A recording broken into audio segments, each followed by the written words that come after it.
नमस्कार, बहुत बहुत स्वागत है आप सभी का प्यारा भारत पर। पूरे भारत में पीएफआई के विभिन्न सेंटरों पे छापे मारे गए हैं और लगभग 100 से अधिक उनके नेताओं को, उनके सदस्यों को गिरफ्तार किया गया है। सरकार कह रही है, लोग कह रहे हैं कि ये जो है आतंकवादी संगठन है, परंतु कुछ पार्टियों के नेता, कुछ विपक्ष के नेता कह रहे हैं कि मुसलमानों पर सरकार अटैक करे। तो इसी पर बात करने के लिए हमारे साथ सरफराज अहमद जी हैं, उन्हीं से हम लोग जानने का प्रयास करेंगे क्या कहना उनका। सर, कैसे देखते हैं जो पीएफआई पे लगातार सरकार एक्शन ले रही है, क्या कहना? मैं सरफराज अहमद, राष्ट्रीय बुनकर एक्शन कमेटी का ऑल इंडिया प्रेसिडेंट, शुरू अल्लाह के नाम से जो निहायत रही में रहम करने वाला। देखिए, पहले तो मैं जानना चाहता हूँ पीएफआई का स्पष्टीकरण क्या है, आप हमको बताइए, तब मैं उसके बारे में स्पष्ट। पीएफआई यानी हिंदी में इसको क्या पूरा?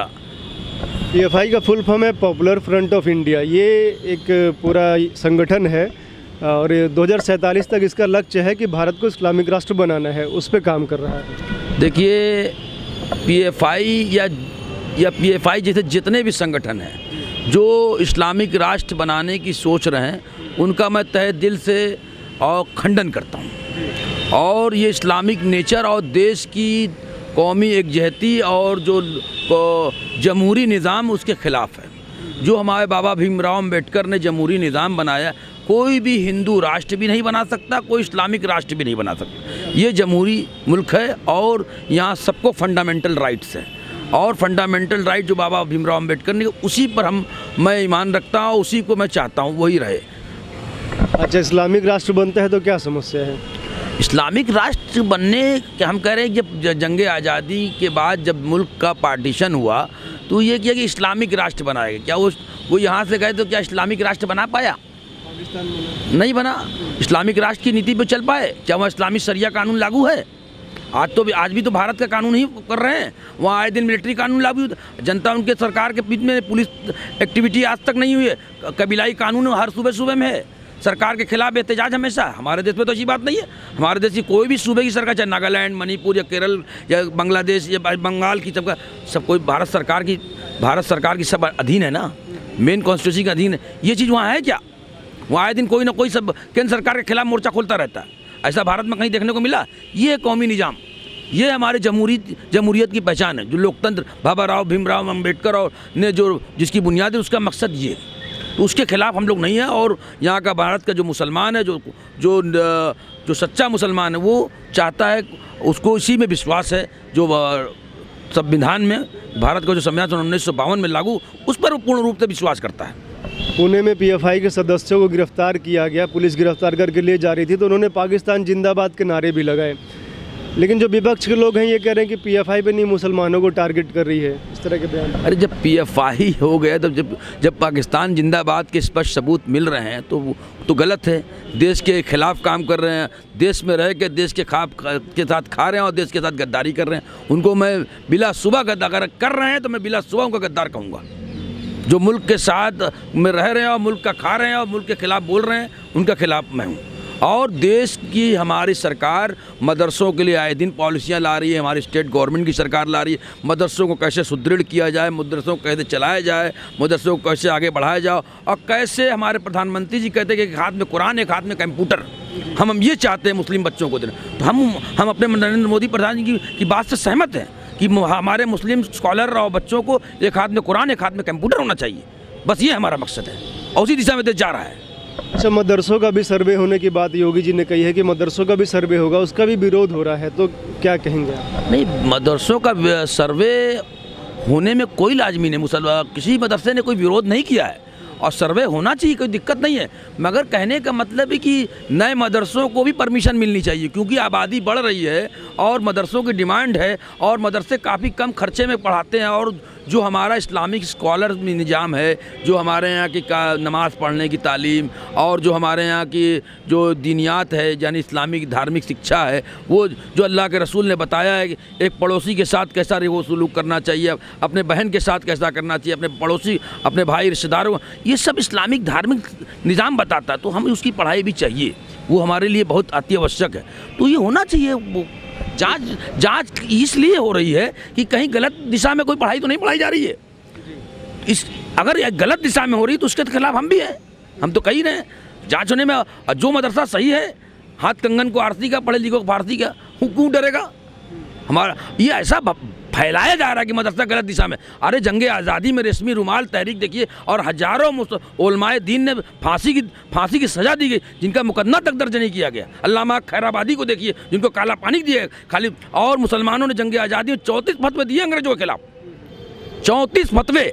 अंग्रेजों के साथ पढ़ना, अंग्रेजों के स्कूल में पढ़ना, टाई पहनना, पतलून पहनना, स्कूल में उनके नौकरी करना, सब पे फतवे थे उस ज़माने में। ये मदरसों की देन थी। और तो और जिहाद कहा गया, अंग्रेज़ों से लड़ना जिहाद उस वक़्त। अल्लामा खैराबाद जी उलमा साहब ने कहा, उनसे कहा कि ये अपना बयान वापस ले लीजिए फतवा। उन्होंने नहीं आखिरी कहा कि हो सकता है गलती से आपने दे दिया हो, कहीं नहीं, मैं उनको काला पानी सजा दे दी गई।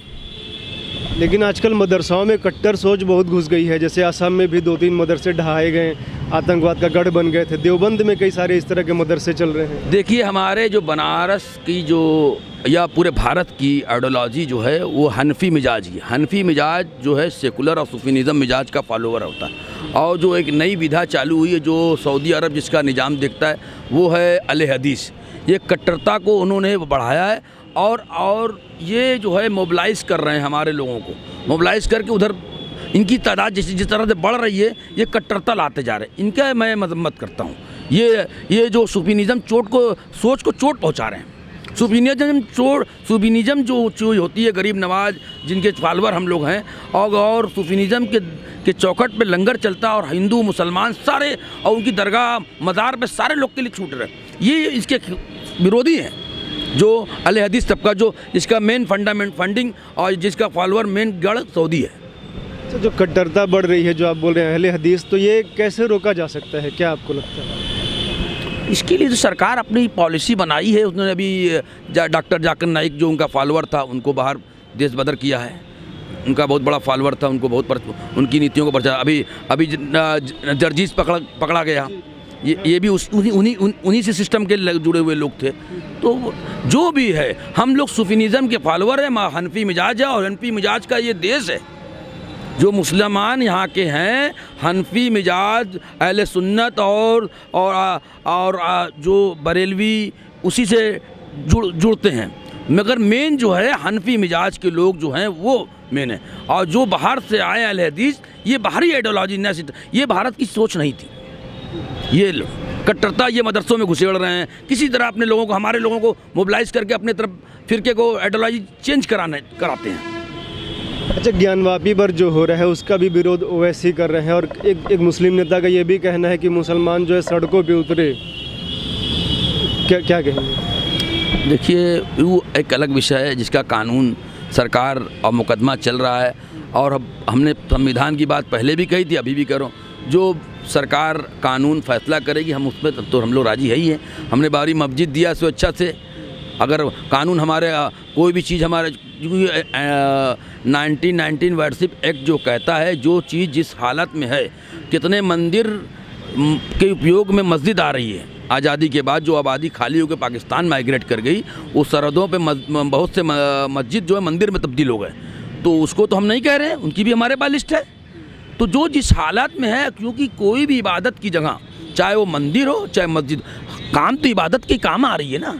कोई गलत किसी के घर नहीं ना बन गया। भगवान ईश्वर को ही उसमें पूजा जा रहा है ना। अगर वहाँ पर एक मंदिर है और वहाँ चारों तरफ से मुसलमान हिंदू खत्म हो गए, अगर मुसलमान है तो इबादत की जगह को दूसरे इबादत के काम में लिया जा रहा है, कोई गलत उपयोग तो लिया नहीं जा रहा है। तो जिस इस तरह की भावना को, जैसे ज्ञानवापी पे तो जो शिवलिंग है वहाँ पे वजू कर रहे थे, ये बड़ा इसका विरोध है। नहीं, शिवलिंग और फव्वारा, इस पर तो पहले ही कमिटमेंट आ गई कि फव्वारा शिवलिंग अभी तय ही नहीं है। और जब एक बुनियादी बात है कि कोई चीज़ मंदिर तोड़ा गया, तो जब मंदिर तोड़ा गया तो शिवलिंग क्यों छोड़ा गया? जब मंदिर तोड़ा गया, ये आरोप लगाया जाता है। खैर, ये विषय तो अदालत का है, अदालत तय करेगी कार्बन और क्या क्या टेस्ट होने जा रहा है। जो अदालत फैसला करे, हम लोग उससे तस्लीम करेंगे। ठीक है सर, बहुत बहुत धन्यवाद आपका हमसे बात करने के लिए। आप लोग जुड़े रहिए, देखते रहिए प्यारा भारत। धन्यवाद।